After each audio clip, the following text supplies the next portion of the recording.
Donc on vient de voir le film Meeting Snowden. Dans ce film, il y a beaucoup de choses, liberté d'information, lanceur d'alerte et démocratie. Donc effectivement, ce qui est expliqué, c'est la démocratie en danger. Toi, tu participes dans une association, Aquilenet.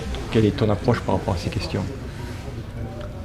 Alors j'ai plusieurs approches, c'est-à-dire j'ai une approche sur le fait que le fonctionnement des démocraties en France me pose un énorme problème parce que j'appelle pas ça du tout une démocratie. C'est ce que j'étais en train de dire tout à l'heure.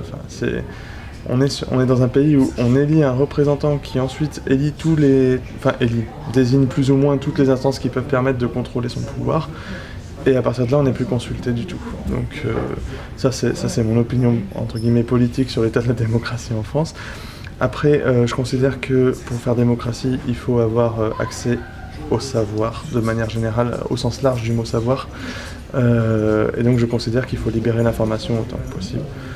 Donc pour moi, Internet, c'est la meilleure invention qui ait jamais existé, puisqu'elle permet de faire ce genre de choses. Et c'est pour ça que je suis engagé dans une association, donc Aquilenet, qui est un fournisseur d'accès Internet associatif, et qui nous permet de protéger un peu ce petit Internet auquel on tient particulièrement, et essayer de le faire fonctionner à une échelle humaine, par des humains, sans intérêt privé, sans volonté mercantile ou quelconque objectif de contrôle.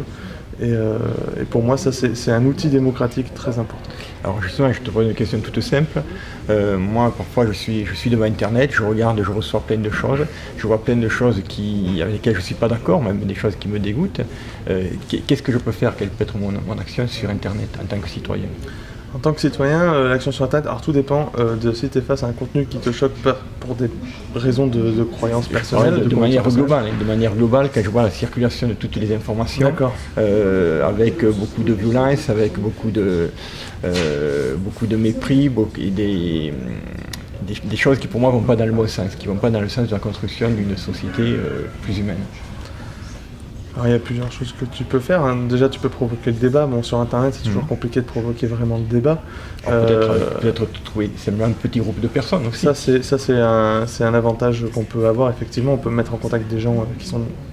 Enfin, j'ai pas envie de dire qu'ils sont d'accord entre eux, parce qu'il faut pas s'enfermer forcément qu'avec des gens qui sont parfaitement d'accord, mais en tout cas on peut éviter d'être mêlé à des groupes dont on ne veut pas entendre parler assez facilement. Après, il faut faire attention à l'enfermement dans sa propre bulle, qui est un vrai problème avec les plateformes telles que Facebook, ou on va dire à moindre forte tendance Twitter, mais quand même un peu, ou YouTube. Le fait de recevoir la même information en continu qui nous satisfait mais qui n'est pas forcément vrai, ça peut être un problème. Donc ça peut être bien aussi d'avoir un Internet qui est pas trop quadrillé, avec des espaces de communication qui échangent entre eux et qui permettent quand même d'avoir un débat sain, qui n'est pas juste des gens dans une pièce qui sont d'accord entre eux. Je pense que ça peut être aussi pas mal.